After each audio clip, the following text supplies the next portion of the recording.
ዛሬ የምንሰማው ታሪክ ልብ አንጠልጣይ ብቻ አይደለም። ልጅነት ጊዜን እኔ እናቴ ለአክስቴ ሰጣኝ፣ አክስቴ ለመንግስት ሰጣኝ፣ መንግስት ጋር ያደግኩት በእውነት በጣም ነው የሚጎዳው። ብዙዎቻችን እስካልደረሰብን እስካልኖርንበት ድረስ የማንረዳውን የናፍቆት ታሪክ ነው። በቃ አለሁልሽ እንዴ ብቻሽን አይደለሽም እንዴ ብቻ ነው ለምን ማለት አባትሽ ምናልባት ይህንን ፖድካስት የማየት እድል ኖሮት እያየው ቢሆን ምን ትያለሽ?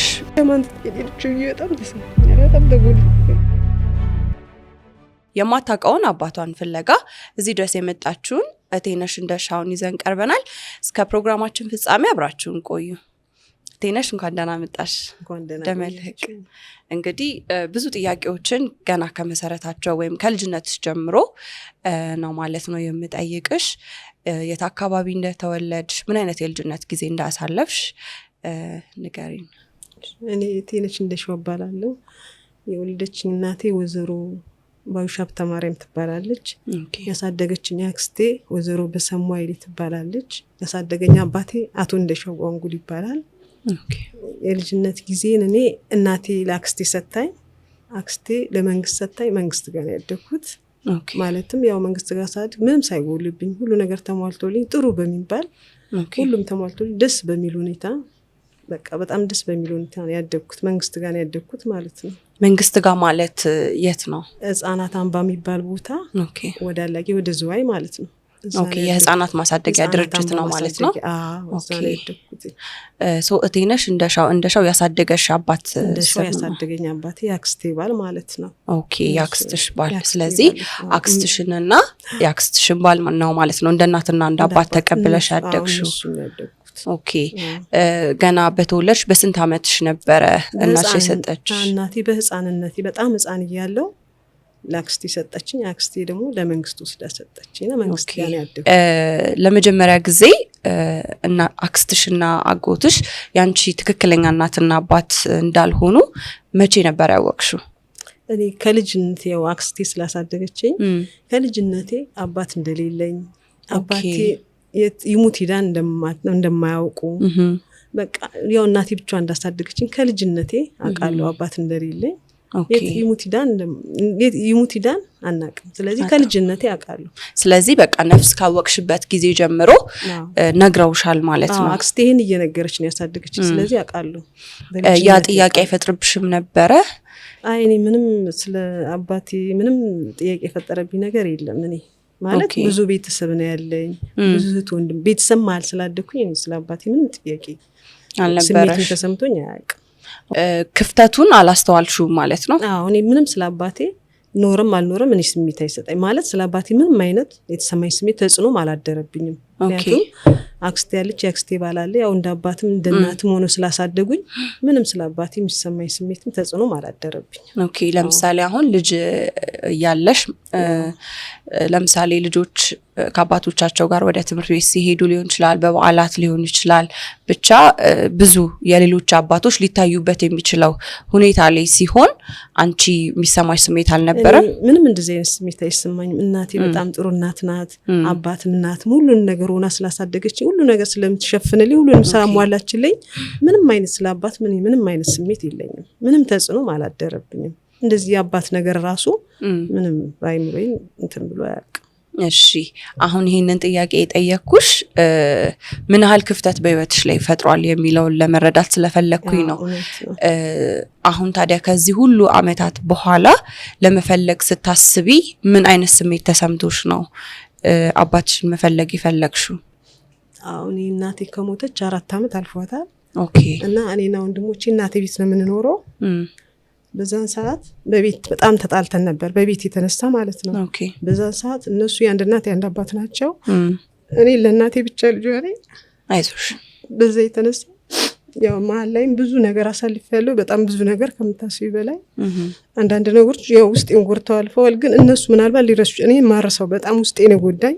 በጣም ብዙ ነገር አለና በዛ የተነሳ ለምን አባቴን አልፈልግም፣ ፎቶውም አለኝ ስሙንም አውቀዋለሁ። ለምን አባቴን አልፈልግም ብዬ በዛ የተነሳ አባቴ ልፈልግ የተነሳሁት። ምንድን ነበር የሚያደርጉሽ እነሱ? ያው ብዙ ነገር ይናገሩሻል፣ የሚጎዳ ነገር አለው። ደግሞ የሚገርመው ሁሉም አንድ ናቸው። ቢያንስ እኔን ደግፎ የሚነሳ ሰው የለም ለኔ ብሎ የሚከራከር ሰው የለም። ስለዚህ በቃ በጣም ይጎዳኝ ነበርና በዛ የተነሳ እኔም ለምን አባቴን አልፈልግም ስሙም ካለ ፎቶም ካለ ለምን አባቴን አልፈልግም ብዬ በዛ የተነሳ ነው አባቴ ልፈልግ የተነሳ። ኦኬ እናትሽስ በህይወት አሉ? እናቴ የለችም ከሞተች 4 ዓመት አልፏል። 4 ዓመት አልፏታል። እናትሽ ካረፉ በኋላ ነው ማለት ነው እንደዚህ አይነት ጥሎች የዛሬ 2 ዓመት መምጣት የጀመሩት? የዛሬ 2 ዓመት ነው እሷ ከ4 ዓመት በፊት ነው የሞተችው። ኦኬ ስለዚህ እናትሽ ካረፉ ከ2 ዓመት በኋላ በቤተሰብ ውስጥ ጸቦች መምጣት ጀመሩ። በቤት ጉዳይ ማለት ነው በቤት የተነሳ ነው በንብረት ማለት ነው የተጣላነውና በቃ በዛ የተነሳ በጣም ብዙ ነገር ነው የተፈጠረው። በመሃልም ያው እኔ አባት እንደሚለይ እነሱ የአንድ እናት የአንድ አባት እንደሆኑና በጣም ብዙ ነገር አለ ማረሳው ውስጤ ጠባሳው ነው የቀረ ለራሳው ማልችል ብዙ ነገሮች አሉ። በዛ የተነሳ እኔ አባቴ ልፈልግ ተነስቻለሁ። ስለ አባትሽ የሰማሽው ነገር አለ? አባትሽን ለመፈለግ በወሰንሽበት ወይም ደግሞ ባሰብሽበት ሰዓት ላይ ስለ አባትሽ የሰማሽው ነገር አለ ወይ? ጭምጭምታ ወሬ ሊሆን ይችላል ወይ እዚህ ቦታ ላይ ታይቷል ሊሆን ይችላል ብቻ የሰማሽው ነገር አለ? መረጃ ምንም የሰማሁት የለም። ነፍሷን ይማረው አክስቴ ድሮ በጣም ቆይቷል ፎቶን ይዛ በጋዜጣ ፈለገችልኝ። ኦኬ ከዛ በኋላ ደግሞ በፊት እናትና አባቴ ኖሩበት የነበረው ይሰሩበት የነበረበት ቦታ እዛ ሂዳ ስትጠይቃቸው እዚህ የነበሩ ሰዎች ሸጠው ሄደዋል። የት እንድሸጠው እንደሄዱኝ አናቅም ብለው አክስቴ ፈልጋልኛለች ሞክራልኝ ነበረ። ግን ከዛ ወዲህ ምንም ነገር አልሞክርም። እኔም አዲስ መረጃ አልሰማሽም? ምንም የሰማሁት ነገርም የለም። ኦኬ አባትሽ ፎቶ አለኝ ቅድም እያልሽ ነበርና አባትሽን ፎቶውን ስታዩ ለመጀመሪያ ጊዜ ፎቶን ያየሽው መቼ ነበረ? ልጅ ሆኜ ነው በቃ እናቴ ያሳየችኝ በልጅነቴ ነው። ኦኬ ምን ተሰማሽ ስታዩ? በቃ ቢኖር ደስ ይለኛል ብዬ በቃ እንዲኖር ፈልጌ ነበር። በቃ በኖረልኝ ብዬ በጣም ተመኝቼ ነበር። ከዛ ግን በቃ ፎቶን ካየሁት ምንም እንተናለ እንደው ስታዩ በመልክ ወይ በባህሪ የምትቀራረበው የምትመሳሰሉ ይመስልሻል? እኔና አባቴ በመልክ አንድ ነን። በመልክ ተመሳሰላላችሁ? መልካችን አንድ አይነት ነው ግን ባህሪያችን በጣም እኔ ሳስበው ባህሪያችን የተለያየ ነው የሚመስለኝ። ማለት ምን ፎቶ እንዳየሁት እሱ ዝም ያለ ሰው የሚያዳምጥ ብዙ ማያወራ ዝም ብሎ በራሱ የሚተማመን በጣም ዝም ያለ ሰው ነው የሚመስለኝ። ስለዚህ ባህሪያችን በጣም ይለያያል ብዬ ነው የማስበው። ኦኬ አሁን ዝም ብለሽ ስታስብ በምናብሽ ስትስዩ የት ሆኖ ሊሆን ይችላል ወይ የት ብቻ የሆነ የምንስለው ስዕል አለን አይደለ? ስላላገኘነው ሰው ወይም ማግኘት ስለምንፈልገው ሰው ስናስብ አይምሯችን ላይ የሚመጡ ስዕሎች አሉ። በእንደዚህ አይነት ሁኔታ ሊሆን ይችላል በእንደዚህ አይነት ሁኔታ የምንላቸው ምንስላቸው ስዕሎች አሉና እንደዚህ አይነት ምናባዊ ስዕል አለሽ አንቺ ስለ አባትሽ የምትስዩ? እንግዲህ ምንም ይሁን ብቻ የት ይሆናል ብዬ ብቻ መኖሩንም አለመኖሩንም እኔ እንጃ። እንግዲህ እግዚአብሔር ሲያግዝ ነው በቃ አላውቅም። ካለም ስተየው ከሌለም አምኜ ለመቀበል ነው የተነሳሁት። በቃ እንግዲህ ምንም የትም ይሆናል ብዬ አልስለውም። ኦኬ ያገባ የወለደ ይመስልሻል? አዎ ያገባ የወለደ ህይወት ያለው ይመስለኛል ሳስበው። እናትና አባትሽ የነበራቸው ግንኙነት እንዴት ነበረ? እናቴ እንደነገረች ያው እኔ ሳልወለድ አብረው ምግብ ቤት እንደሚሰሩ አብረው እንደነበሩና በቃ አብረው ስራ ላይ ጥሩ እንደነበሩ ነው የነገረች። አንድ ላይ ስራ እንደሚሰሩ የራሳቸው ምግብ ቤት ነበራቸው ማለት ነው ወይስ ተቀጥራ ነው? እናቴ ተቀጥራ እንደሆነ አውቃለሁ። ስለሱ ግን አላውቅም። እናቴ ተቀጥራ መሆኑን አውቃለሁ። ኦኬ በዛ ሰዓት ጥሩ የፍቅር ግንኙነት እንደነበራቸው? ጥሩ ነበሩ። ያው በጣም ብዙ ፎቶ እንደሰጣትና ብዙ ፎቶ ነበረ።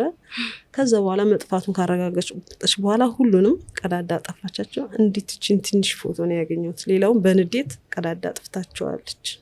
ኦኬ በምን ሁኔታ ነበር የተለያዩት? እናቴ ከነበረችበት ሰፈር አጎቷ ቤት ሰርቶ ወደ ሌላ ሰፈር ሲወስዳት አባቴ አላቅም በምን ምክንያት እንደሆነ እኔ ወይ አውቁ ይሁን ወይ ሳያውቁን ወይ ችግር ያጋጥሙት ይሆናል አላቅም።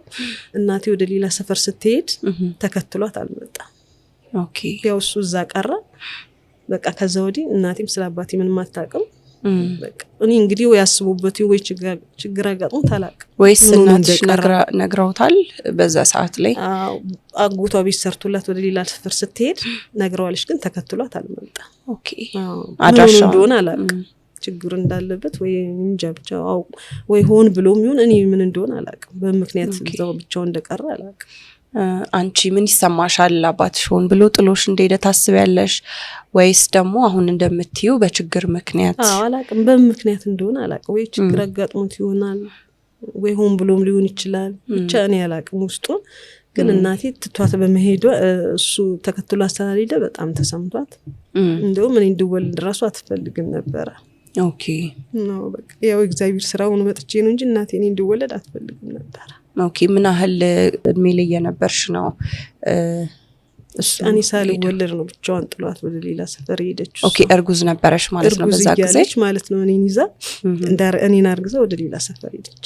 ምን ያህል ወር እንደነበር ነግራሻለች? 3 ወር 2 ወር ነው ያለች። ኦኬ 3 ወር ይመስለኛል እንደዛ ነው። ወይ እርግዝናውንም የማወቅ እድል አልነበረው ይሆን? ወይ አልነገረችም ሊሆን ይችላል። ብቻ አላቅም ምን ችግር እንዳለበት ግን ተከትሏት አልሄደም። ስለዚህ እሱም ያናድዳት ነበረ። እኔንም መውለድ አትፈልግም ነበረ። ኦኬ በቃ ከዛ እሱም እንጂ እንግዲህ እሱን ችግር እግዚአብሔር ነው የሚያውቀው። ያላቅም ችግር እንዳለበት። ኦኬ እናትሽ ምን አይነት እናት ነበረች? እናቴ በጣም ጥሩ እናት ናት። በጣም ምስኪን፣ በጣም አይዞሽ፣ በጣም ጥሩ እናት ናት። በቃ በጣም ሃይማኖተኛ ናት። ሃይማኖቷን በጣም ነው የምትወደው። በጣም ጥሩ በቃ በጣም ጥሩ የምትባል እናት ነበረች። ኦኬ ከሷ በጣም የምትወጁ ባህሪዋ? ሁሉም ነው የምወዱ። ምንም የሚጣል ባህሪ የላት። በጣም ጥሩ ከምታስቢው ላይ በጣም ጥሩ እናት ነበረች። ፈራ እግዚአብሔር አላት። በጣም ሃይማኖተኛ ነበረች።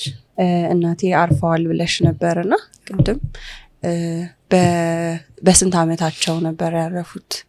በ67 በ66 እንደዚህ ነው የሞተችው። ኦኬ አንቺ የህፃናት አምባ ነው ያደኩት ብለሻልና እዛ ካደግሽ በኋላ በስንት አመትሽ ወጣሽ?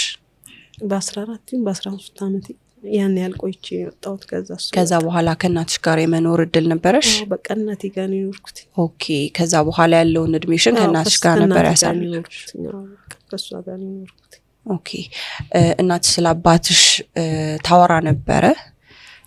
እሷ ማውራት አትፈልግም። እኔ ግን ስጠይቃት አንዳንድ ነገሮችን ትነግረኛለች። ከዛ ሙሉ ለሙሉ ደስተኛ ሆና አትነግረኝም። ትንሽ ትጀምርና በቃ ተይው በቃ የለም እኮ ብላ ትላለች። ደግሞ ሌላ ቀን እናቴ እንዲህ ነው ስላት ትንሽ ነገር ትነግር፣ ከዛ ደግሞ ትተዋለች ማለት። ሙሉ ለሙሉ ደስተኛ ሆና ማውራት አትፈልግም። ኦኬ ስለሱ ምን እንዳነሳ አትፈልግም። ግን በጣም እኔ አንዳንድ ጥያቄዎች ስጠይቃት ትንሽ ነገሮች ትነግርና ደግሞ ታቋርጣለች፣ ትተዋለች። ኦኬ ከነዛ እናትሽ ከነገሩሽ ነገሮች ውስጥ ማለት ነው ፍንጭ የሚሆን ለፍለጋሽ የሚሆን ነገር አግኝተሻል? አይ ምንም ያው በቃ መገናኛ እንደነበረ ነው። መገናኛ አካባቢ መገናኛ አብሮ ምግብ ቤት ይሰሩ እንደነበረ ነው ነገረች። ሌላ ምንም እና ፎቶ ብቻ ነው የሰጠች። ሌላ ምንም መረጃ አልሰጠችኝ። ከዛ በኋላ እናንተ የምትኖሩበት የነበረው ሰፈር የት ነው? እኛ ወደ ቀበና አካባቢ። ስለዚህ ያንቺ እድገትሽ ወደ ቀበና አካባቢ ነበረ? እኔ በቃ ወዲያው እንደተወለድኩኝ ደግሞ ወደ ሰፈር መጣ። ኦኬ እሺ ከእናትሽ ጋርስ ስትኖሩበት የነበረው አካባቢ የት አካባቢ ነበረ? እዚህ 24 ቀበሌ ማለት 24 ማለት ነው። ኦኬ እሺ ለፍለጋው ይጠቅመናል ብዬ ስላሰብኩኝ ነው። ምናልባት ይህን ታሪክ የሰማ ሰው ምናልባት ሪሌት የሚያደርግ ነገር የሚያውቅ ሰው ካለ እንዲጠቁሙሽ ብዬ ነው። አባትሽን መፈለግ ከጀመርሽ በኋላ ቤተሰቦችሽ ለፍለጋው ያላቸው አመለካከት እንዴት ነው? በጣም ሰፖርቲቭ ሆነው መረጃ በማፈላለግ ይደግፉሻል ወይስ ደግሞ የሆነ የሚደብቁሽ ነገር እንዳለ ይሰማሻል? እኔ ማንም ይሄን ነገር ያው ብቻዬን የተነሳሁት ማንም ያግዘኝ አይኖርም፣ ሊያግዙኝም አይችሉም። ምክንያቱም እኔ ለእናቴ ብቻ ልጅ ነኝ። ግን እናቴ ብትኖር ባለው ነገር ታግዘኛለች። ያላትን መረጃም አደብቅብኝም ትሰጠኝ ነበረ። ፍለጋውንም ቢያንስ ታግዘኝ ነበር እናቴ ብትኖርልኝ ማለት ነው እንጂ ሌላ ማንም መረጃ የሚሆን እኔ የኔን አባቴን ፍለጋ የሚያግዘኝ ሰው የለም። ማንም የሚያግዝሽ ሰው የለም። እናትሽ በህይወት በነበሩበት ሰዓት ላይ ለመፈለግ አላሰብሽም ነበር? አላሰብኩም። ኦኬ ጉድለቱ ብዙ አልታየሽም? አዎ ማለት አሁን ነው እነሱ ስላገለሉኝ በአባት እንደምለያቸው ስለነገሩኝ እና ነገሮች ሁሉ በጣም ውስጤን ስለጎዳኝ በዛ የተነሳ አሁን ቅድም ክፍተቱን እንኳን ሳላቅን ያደግኩት ብለሻል። በጣም ብዙ ፋሚሊ እንዳላችሁ በጣም ብዙ የመተሳሰብ ወይም ደግሞ የመተሳሰር ነገር በመኖሩ ነው ብዙ አለመኖሩን ፊል እንዳታደርግ ያደረጉሽ እና አሁን ካደጋችሁ በኋላ ብዙ የተደበቁ ባህሪዎች መውጣት ሲጀምሩ ሊሆን ይችላል። ብቻ አንቺ ያልጠበቅሻቸው አይነት ነገሮች ሲፈጠሩ ጉድለቱ በደንብ ታየሽ ማለት ነው። በእውነት በጣም ነው የሚጎዳው። እስከዛሬ እኔ እንደዚህ ማሰብ ነበረብኝ ማለት ነው። ግን እኔ አስቤው አላውቅም። ያው እሷ ከሞተች ነው ሁሉ ነገር የመጣው። ምናልባት ውስጣቸው እንዴት እስካሁን ይዘውት እንደቆዩ አላውቅም። እውነት አሁን እንደዚህ ብለው ሲናገሩ በፊት እንዴት አይነት ልጆች ነበሩ ለምን እንደዚህ ተናገሩ ብዬ በጣም ነው የተጎዳሁት። በጣም በእውነት እንደዚህ ይሆናል ብዬ አስቤ አላውቅም። አሁን ላይ ምን ይሰማሻል አሁን ስላለሽበት ሁኔታ ስታስቢ? በቃ እንግዲህ የመጣውን አምኜ ይቀበላሉ ብያለሁ። በጣም ብዙ ነገር አለ፣ በጣም ብዙ ነገር ይጎዳሽ። ብቸኝነት ከባድ ነው። ግን እኔ እግዚአብሔር ፈቅደው አባቴን ባገኝ በጣም ከምታስቢ በላይ ከብቸኝነት ፈጣሪ አባቴን አግኝቶ ቢገላግለኝ በጣም ደስ ነው የሚለኝ በእውነት። ለእኔ አንድ ሰው አለ ብዬ መኖር ነው የምፈልገው። በቃ አባቴን ባገኘው በጣም ደስ ነው የሚለኝ። እኔ ምንም ይሁን ለምን እዛ ጎዳና አይወድቅም፣ ወላጅም አይንም እግርም አይኖረው ከነ ምናምኑ ልቀበለው እኔ በጣም ዝግጁ ነኝ። መሆን አልፈልግም። ቢያንስ አንድ ሰው አለ ብዬ መኖር ፈልጋለሁ። እረዳሻለሁ። በጣም ከባድ ነው። በአመንሻቸው ሰዎች ያልጠበቅሽው ነገር ሲደርስ በእነሱም በኩል የራሳቸው ታሪክ ሊኖር ይችላል ብዬ አምናለሁ። ግን ቢሆንም በአንቺ በኩል ሆኜ ሳየው በጣም ልብ የሚሰብር ነገር ነው። ማለትም ያው በንብረት የተነሳ የኔን አባቴ ሌላ መሆኔንና ያው እነሱ አንድ መሆናቸውን ይመለየታቸው በዚህ በንብረት በመሆኑ ደግሞ በጣም የሚያስጠላ ሆነ። ደስ አይልም ማለት በጣም ነው የሚጎዳሽ። እስከዛሬም አስበሽም በውስጥሽ እንደዚህ ነገር ይፈጠራል ብዬ እኔ አላውቅም። እንደውም በእውነት ወደ ፈጣሪ እናቴ ለምን ወሰዳት? እናቴ መሄድ አልነበረባት ወይኔ ሰሜር ነበረባት። ለማን ትሄደችው? በጣም ተሰምቶኝ በጣም ተጎድቼ ነበር። እግዚአብሔር እናቴ መውሰድ አልነበረበት። ወይኔ አብራ ይዛ መሄድ ነበር። ለማን ነው ትታኝ ሄደችው ብዬ በጣም ተሰምቶኝ ነበረ። በጣም ከባድ ነው። ብቸኝነት ከባድ ነው። በጣም ከምታስቢ በላይ ከባድ ነው። አሁን ከማን ጋር ነው የምትኖሪው? ብቻዬን ነው የምኖረው። ብቻሽን ነው የምትኖሪው? ኦኬ። አላገባሽም? አላገባሁም። ኦኬ። እዚህ አሁን ከቤተሰብ ካንቺ አጠገብ ሊሆን የሚችል ሰው፣ ሊያግዝሽ የሚችል ሰው ወይም ብቸኝነትሽን ሊያስረሳ የሚችል ሰው የለም ማለት ነው? የለም፣ ብቻዬን ነኝ። ከእግዚአብሔር በታች ብቻዬን ነኝ ማለት ነው። ኦኬ። እና እስካሁን ባለው ነገር ሳይሆን እናቴ ብቻ ነበርሽ ማለት ነው ለእኔ የነበረችልኝ። ስለዚህ እናቴን ስላጣሁ ያው ብቻዬን ነኝ ማለት ነው። ኦኬ። አባትሽ ምናልባት ይህንን ፖድካስት የማየት እድል ኖሮት እያየው ቢሆን ምን ትይዋለሽ? በቃ አለሁልሽ እንጂ ብቻሽን አይደለሽም እንዲህ ብቻ ነው የምፈልገው። ሌላ ምንም አልፈልግም። ቢያንስ በዚህ ምድር ላይ አንድ ሰው አለ ብዬ መኖር ብቻ ነው የምፈልገው። ሌላ ማለት የምትፈልጊው ነገር አለ? ሌላ ምንም ማለት ነው። ምናልባት እንደኔ እናትና አባት ወይ በእናት ወይ በአባት የተለዩ ልጆች ካሉ አምጣው፣ እግዚአብሔር ነው። ግን ከመጣ አምነው መቀበል እንዳለባቸው፣ መጠንከር እንዳለባቸው፣ ሁሉም ነገር እንደሚያልፍ ከዛ ደግሞ ወደ እግዚአብሔር ጸሎት ማድረግ፣ በእግዚአብሔር ተስፋ ለመቁረጥ። እግዚአብሔር ሁሉንም መሆን ይችላል። እናትም አባትም እህትም ወንድምም ልጅም ሁሉንም መተካት ይችላል እግዚአብሔር። ፈጣሪ ተስፋ ሳይቆርጡ ጸሎት አድርገው እንዲኖሩ እንፈልገው። ወደ እግዚአብሔር ጸሎት እንዲያደርጉ ብቻ ነውና እንዲበረቱ፣ የመጣውን አምነው እንዲቀበሉ፣ እንዲጠነክሩ ነው የምነግራቸው። ኦኬ። ይህንን ፖድካስት የሚያዩ ሰዎች በምን ያግዙሽ? ምናልባት በመረጃ በማቀበል ሊሆን ይችላል ወይ ደግሞ ከተናገርሻቸው ነገሮች ተነስቶ አባትሽን የሚያውቁ ሰዎች ወይም ደግሞ እሱን የሚያውቁትን ሰዎች የሚያውቁ ሰዎች ከሆኑ ምን ትያቸዋለሽ? ለእነሱ ማስተላለፍ የምትፈልጊው በምን ያግዙሽ? ፈጣሪ በቃ ከቻሉ በእውነት እኔ ማገናኘት ከሆኑ በመልክም በፎቶም በምን የሚያውቁት በስራም ቦታ ወይ በጎረቤትም አላውቅም፣ ብቻ ካለ በህይወት ካለ እንደው በፈጣሪ ስም ቢያገናኙኝና አባቴን እንደው ከብቸኝነት ቢያወጡ ደስ ይለኛል። በቃ በስልክም በምንም መረጃ ካላቸው ባላቸው መረጃ ቢደግፉኝ በጣም ደስ ይለኛል። ኦኬ። የአባትሽን የትውልድ ሀገር ታውቂያለሽ? እኔ አላውቅም፣ የት እንደተወለደ አላውቅም። ኦኬ። ብቻ መገናኛ አካባቢ እንደሚሰራ የነበረው ከእናቴ ጋር እኔ ሳልወለድ አብሮ መገናኛ እንደሚሰሩ ነው የማውቀው። እናቴ ነገረችኝ ይሄንን ነው። ሙሉ ስሙን አንዴ እንድገመው። ስዩም ታደሰ ይባላል። ስዩም ታደሰ። እናቴ ወይዘሮ ባዩሽ ሀብተማርያም ትባላለች። ኦኬ። የእናትሽ የትውልድ ቦታ? እናቴ ወደ መንዝን የተወለደችው። ኦኬ። የእናቴን አላውቅም፣ የት እንደተወለደ አላውቅም። ኦኬ። ስለዚህ እነሱን ሊጠቁም ይችላል ብለሽ የምታስቢው አባትሽ እንዲገኝ ሊያደርግ የሚችል መረጃ አንቺ ጋር ያለው ነገር? እኔ ጋር አንድ ፎቶ ነው። ያው እናቴ ነት በነገረችኝ ነው። አሁን ደግሞ እናቴ የለችም፣ ነፍሱን ይማረው። ሌላ ምንም ፎቶ ብቻ ነው ያለኝ ማለት ነው። ኦኬ። እሺ በዚህ አባትሽን በመፈለግ ሂደት ውስጥ ስለራስሽ የተረዳሽው አዲስ ነገር ምንድነው? በጣም ጠንካራ መሆን አለብኝ። ደግሞ ጠንካራ ሰው ከሆንሽ ያው ያሰብሽውንም እስከ መጨረሻው ላይኖርም ይችላል ሊኖርም ይችላል አላውቅም። እኔ ስጀምር ይኖራል ብዬ አይደለም አይኖርም ብዬም አይደለም። ሊኖርም ላይኖርም ይችላል፣ ግን እስከ መጨረሻው ድረስ ጠንክሬ መሄድ እንዳለብኝ መጨረሻውን ማወቅ እንዳለብኝ የተማርኩት። ያው እውነት ለመናገር መልስ ነው መኖርም አለመኖርም መልስ ነው። ቢያንስ አንድ ነጥብ ላይ ትደርሻለሽ፣ ግን ሁሉ ጊዜ ልብሽ እንደተንጠለጠለ ስትኖሪ በጣም ከባድ ነው። መጨረሻው ድረስ ሄጄ ካለም ከሌለም ማወቅ ነው የምፈልገው። ጠንክሬ እስከ መጨረሻው መሄድ ነው የምፈልገው። ይህንን ነገር ሰው እዛ ውስጥ ካልኖረ በስተቀር ይረዳዋል ብዬ አላስብም። እውነት ለመናገር ካልደረሰበት ማንም ሊገባውም አይችልም። ደግሞ አይገባውም፣ ሲደርስበት ነው ሁሉም ነገር የሚያውቀውም የሚገባው። እዛ ውስጥ መኖር በራሱ ከባድ ነው። ብቸኝነቱ ከባድ ነው። ብዙ ከባድ ሳይዶች አሉት እና አንቺ እንደውም ጠንካራ ነሽ። ብዙ ነገሮችን ተቋቁመሽ ዛሬ ላይ መድረስ ችለሻል። ከዚህም በኋላ ትቀጥያለሽ። እንግዲህ መልእክታችንን እናስተላልፋለን። መረጃ ያላቸው ሰዎች እሱን የሚያውቁ ሰዎችም ከተገኙ ፎቶውን ፖስት ስለሚደረግ ተያይዞ አንድ ላይ ተስፋ ይኖራል ብዬ አስባለሁኝ፣ አምናለሁም። በመጨረሻ ምናልባት እንዳንቺ አይነት ሁኔታ ላይ ያሉ ሰዎች እናታቸው ወይ አባታቸው ጠፍተውባቸው ወይም ጭራሽ ሳያውቋቸው አድገው አሁን ላይ የሚፈልጉ ሰዎች ምን ትያቸዋለሽ? ተስፋ እንዳይቆርጡ።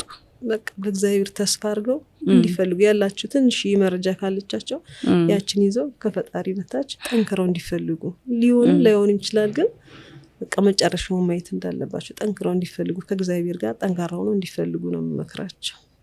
አንቺ የሚመጣውን ነገር ለመቀበል ራስሽን አዘጋጅተሻል? አንዳንድ ጊዜ ደስታንም ሀዘንም ለመቀበል ልብን ማዘጋጀት ያስፈልጋል ብዬ አምናለሁና ተዘጋጅተሻል አንቺ? እኔ አሁን አባቴ ሊኖርም ላይኖርም ብዬ ነው የጀመርኩት፣ ግን ምናልባት እኔ በጣም ሊጎዳኝ ወይ ደግሞ ተስፋ ሊያስቆርጠኝም ደግሞ ወይ ራሴ ላልቋቋም የምችለው በዚህን ሰዓት ሞቷል ቢሉኝ ምናልባት የጀመርኩት ላገኘውም ላላገኘውም ብዬ ነው። ግን ሞቷል የእውነት እርግጠኛ ሞቷል ቢሉኝ ይህን ነገር መቋቋም ትንሽ ለእኔ ሊከብደኝ ይችላል። ግን የመጣውን ነገር ሁሉንም ለመቀበል ዝግጁ ነኝ። ምናልባት ትንሽ መሞቱ ሊጎዳኝ ይችላል ከሞተ፣ ግን እስከ መጨረሻው እንግዲህ እግዚአብሔር ያግዘኝ። የመጣውን ነገር እቀበላለሁ ብያለሁ። ኦኬ፣ በደንብ ራስሽን ማዘጋጀትሽ ጥሩ ነው ብዬ አምናለሁኝ። እንግዲህ የሚመጣውን ውጤት ደግሞ መልካም ይሆናል ብለን እንጠብቃለን። መልካም ካልሆነም ደግሞ የስነ ልቦና እርዳታ የሚያስፈልግሽ ከሆነ እኛ በነፃ ድጋፍ ልናደርግልሽ ፈቃደኞች ነን። ስለዚህ የሚመጣውን ውጤት አብረን እንቀበላለን፣ እናግዝሻለን። እግዚአብሔር ይጨመር፣ ያግዘን ፈጣሪ። መልካሙን ያሰማን ደግሞ ፈጣሪ ደስታ ያርግልን፣ ከሀዘን ያወጣን። በቃ እኔንም ከብቸኝነት ይገላግለኝ። ከልብ አመሰግናለሁ። በጣም ነው የማመሰግነው። ይህን ጥያቄና ምስል አድርጋችሁልኝ አመሰግናለሁ። በጣም አመሰግናለሁ። እግዚአብሔር ይስጥልኝ። እሺ፣ እናመሰግናለን።